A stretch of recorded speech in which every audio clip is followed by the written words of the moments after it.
Good evening, everybody, and welcome to another edition of the Sports Exchange here on the South Florida Tribune Broadcasting Network. Obviously, I'm here with my regular co-host, Louis Eddie Weiss. What's up, Louis? What's going on, Scott? We got a big show lined up, and the man that's going to help kick it off is Ryan Fantasy Football Skullroad. What's up, buddy? What you got? How's it going, guys? Going great. It's going. So the first thing I wanted to touch on is talking about passer rating. And while it's not one of the end-all be-all stats that, in terms of especially fantasy, it doesn't have much of an effect, but it more talks about the efficiency that quarterbacks are playing with. And even in run-heavy schemes, if you're not throwing touchdowns, you're not going to, as a quarterback, you're not going to have a very high passer rating. That being said, Kirk Cousins, since week 5, of all people, who struggled so heavily in the beginning of the season, since week 5 has the highest passer rating in the NFL at 137.1, which has been quite the comeback from what he was doing the first 4 games of the season. Number 2 is, and just to kind of look at it, Rodgers is number 2 at 118.7, so Cousins is almost 20 points above him. Number 3 is Drew Brees. Now, Drew Brees also missed, about 6 weeks in there. Derek Carr is number 4. That's another big surprise at 114. And at number 5, I believe the MVP of the league right now is Russell Wilson at a 112. Okay. But in terms of the fantasy aspect of that, the one guy on here that is owned in less than 50% of leagues that is a solid streaming option. This week it's not the best option because he goes up against the Chargers defense on Thursday night, but it's Derek Carr. He's not blowing you away with numbers, but he's had enough decent matchups to be very fantasy relevant if you're dealing with a bye week. Now this week, I believe, is what they call the bye-pocalypse. There are 6 teams on bye this week, which can make anyone want to pull their hair out when it comes to trying to figure out what you're going to do with your fantasy teams. Derek Carr very well could be a guy that you could use for a streaming option for Week 10 if you're desperate at quarterback. So, I brought up the Cousins aspect.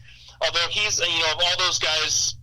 Cousins is the second least owned, but he's still on Yahoo in like 83% of leagues. So he's likely not available unless you're playing in like a 10-team or lower league. And even in 10-team leagues, I think he's only available in one of the leagues that I play, one of the 10-team leagues I play in. So Cousins is a guy that, if he's available, I would go out and get, especially on a week like this where there's so many teams on bye.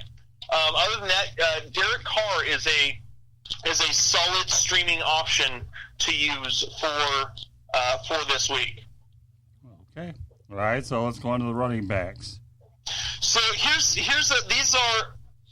next part. This is actually from a tweet that I was made aware of from Brad Evans, and it's the running backs that you should start attempting to trade for if you're looking to make a run deep into the fantasy season. Because of their having very favorable schedules coming down the stretch. Let me pull up switch over to a different screen right here so I can pull it up. Let's see. So the first one was David Montgomery. Has the easiest schedule coming down the stretch. David Montgomery. Really, it's a absolutely phenomenal lineup for him. He was the guy that I had pointed out, I want to say in week 7 or 8, that he was a guy that if you could get him because of how favorable his schedule is coming up in the second half of the season, be patient. He is a guy that could do some good things for you on your fantasy team, especially moving towards the playoffs. Well, the last couple of weeks in half-point PPR, he's put up 20 points a week. Now, I know that this past week wasn't great in terms of overall production because he had 14 carries for 40 yards. But he had some meaningful carries because he was able to take a couple of 1-yard dives into the end zone. Number 2, let me pull up that second one. The number 2 guy to look at in terms of guys that you may want to try to trade for is Josh Jacobs. Oakland has another easy schedule for running backs coming down the stretch. Jacobs has been an absolute beast this year, and you're going to have to pay a pretty penny, most likely, to try to trade for him. I know, Scott, you have him on one of your teams. There's not a whole lot that you'd be willing to take in giving up Josh Jacobs. No, are you kidding? He saved my butt over the weekend since Aaron Rodgers laid the ultimate egg. But, yeah, thank God for Josh. All right, I'm glad to have him. The next one, this is an interesting one. The next one is actually the Washington Redskins.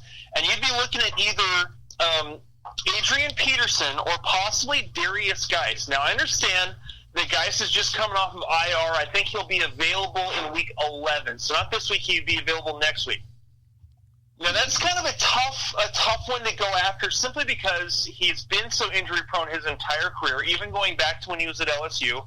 That was one of the knocks on him coming out of the draft in 2017 was the fact that, or in 2018, was the fact that he dealt with so many knee and leg issues. But even if it's not Geis, even if you're going with a Peterson or if Chris Thompson can get healthy, those are guys that could provide some okay value down the stretch to have on your bench as fill-in in case you're dealing with injury. Number 4 is the pair of Denver running backs in Philip Lindsay and Royce Freeman. Now I am still a Philip Lindsay believer. I am not much of a believer in Royce Freeman. I think that he's gotten had a couple of good games just because it just so happened that he got the touches at the right time. In terms of being the better running back, the more explosive player, that is hands down Philip Lindsay.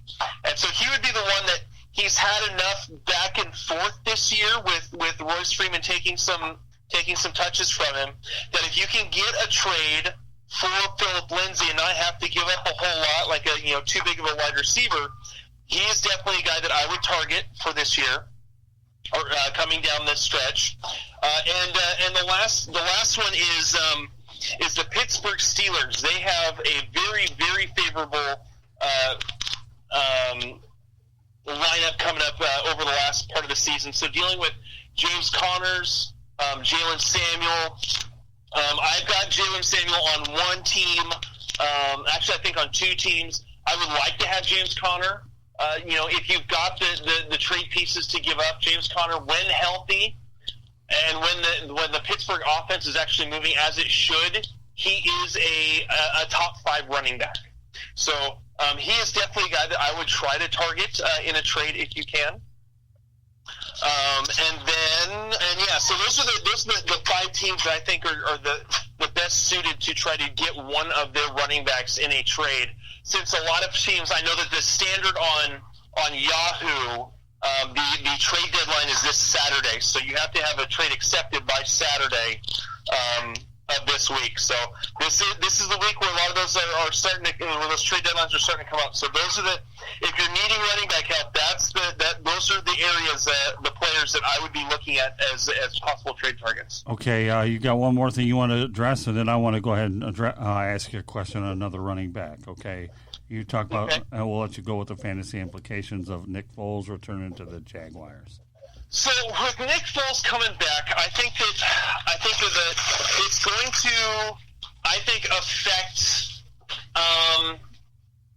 probably D.D. Westbrook the most. I think that he, as long as he is healthy, he gets the biggest boost from having Nick Foles. I understand that on the play that knocked Nick Foles out for the season when he got tackled, it was a touchdown pass to DJ Chark. I understand that. That being said, in preseason, when those two were working together, when D.D. Westbrook and Nick Foles were working together, all anyone could talk about was the fact that Nick Foles was able to find D.D. Westbrook all the time. That was his go-to target in practice and workouts and everything. And so I still think that if Nick Foles comes back, that D.D. Westbrook is going to become the primary receiver. Now, DJ Chark, I think may have a little more consistency than what he's had lately with Gardner Minshew. I mean, not that Minshew has performed poorly. Overall, he's in terms of fantasy, he's been a very streamable option. I have a deep deep league where I had no choice but to have him as my starter for 8 weeks. But I think that Nick Foles coming back will provide a little bit of a boost to the passing offense, in my opinion. Okay, and lastly, well, we have like 3 or 4 minutes to go. The Miami Dolphins running back Mark Walton has been suspended 4 games by the NFL.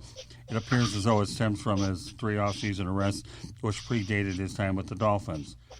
The Dolphins are 1-7, but is there a running back sleeper for the now 1-7 Dolphins? No. Kalen Ballage was the big hyped-up player in preseason. Everyone thought, well, Kalen Ballage is going to be the guy. He's going to take over for Kenyon Drake. And then actual games hit, and Kalen Ballage was like he was running in mud. He was slow, had no explosion, couldn't get off the ball, just was having trouble, couldn't get anywhere going. And so while he may take over the lead role, I think for the next 4 weeks, the other guy that I'd be looking at, while they may not give him a whole lot of work, is Myles Gaskin. If they bring him up, I think that he is a solid player if healthy. He's more of the pass catcher out of the backfield type, just because of his size. He's one of only 2 people to ever run for 1,000 yards in all 4 seasons in the NCAA. The only other one was Ron Dane, and so he's a solid, or maybe it was Melvin Gordon. He's a solid running back that I believe could provide some possible fantasy flex value, but I don't think any more than that. And really, that's more in deep leagues. I think overall, Miami is a fantasy wasteland. I like that. Fantasy wasteland. Well, you know what? Be prepared to give us some good material tomorrow, right as we do our weekly fantasy show. So go out there and get us some good stuff so our fans and listeners can go ahead and tackle it. And then, of course, we have Thursday night as well. So, Lewis, anything you want to add real quick while we have like 30 seconds to go? No, I mean, he made all the valid points. I like the points he made about Derek Carr, which I'll touch on a little later. And, right. Ryan always does a fantastic job, so you can always count on him to deliver good fantasy content. All right, Ryan, you got about 23 hours and 45 minutes to come up with your next act. So, and we'll get to talk about it for 60 minutes. So let's go ahead and look forward to having you back on the program tomorrow. Once again, Ryan, nice job as always, and we'll do it a lot longer tomorrow. Thank you, Ryan. All right, thank you so much. It's always a joy to be on the air with you guys. We enjoy having you as a part of our team. Take care, Ryan. We do. Thank you, Ryan. Appreciate it. All right, so the point I wanted to make when he was discussing Derek Carr is merely this, and it's nothing extensive. It's the fact that, I'll defer to your quarterback, Matthew Stafford. I like Matthew Stafford. I think he's a very good quarterback, and I think in regards to him and Carr, I think they have a similar career trajectory. Again, I do like Carr, and I think John Gruden is a very good coach for him at this point in his career. But I think he's going to if they don't establish, continued winning the way that the Lions sort of did in the mid-2010s, I think he's going to fall down the same path as Stafford. Because if you look at Derek Carr's numbers, he's already up over 20,000 yards passing. Compare the first 2 seasons of his career with Stafford's, and they're eerily similar, although Stafford less games played. Right. I just think they're going to be, and I'll refer to baseball for a brief second, they'll be kind of like Derek Jeter minus the championships, where they're just going to be accumulators. Derek Carr, if he continues to play at this rate, could throw for over 50,000 pass yards, but the chances of him winding up, with a Super Bowl ring, we don't know because of all those trades that they had, though they do have obviously some first-round picks coming up. But Carr and Stafford look like they're on a very similar career trajectory as far as their overall numbers go. But again, a very respectable quarterback. I'd have him on my fantasy team. But if you continue to feed the ball to Josh Jacobs, that may affect his value a little bit. I mean, there's nothing really much else to add about that. It's just that, Carr's good, but at the same time, he just needs a better team around him in the way that Stafford never really truly had. Right. To where that they can move forward, and possibly get to that, elusive Super Bowl that seems to have eluded them for the last nearly 2 decades now. Well, that's true. I'll give you that. I do really like Carr, and the thing with him and Stafford, the commonality is the fact that both of them just got better. And, Stafford this year, 19 touchdowns, 5 interceptions. Carr is in a very similar vein, but I don't know. I mean, I'd really like to see a guy like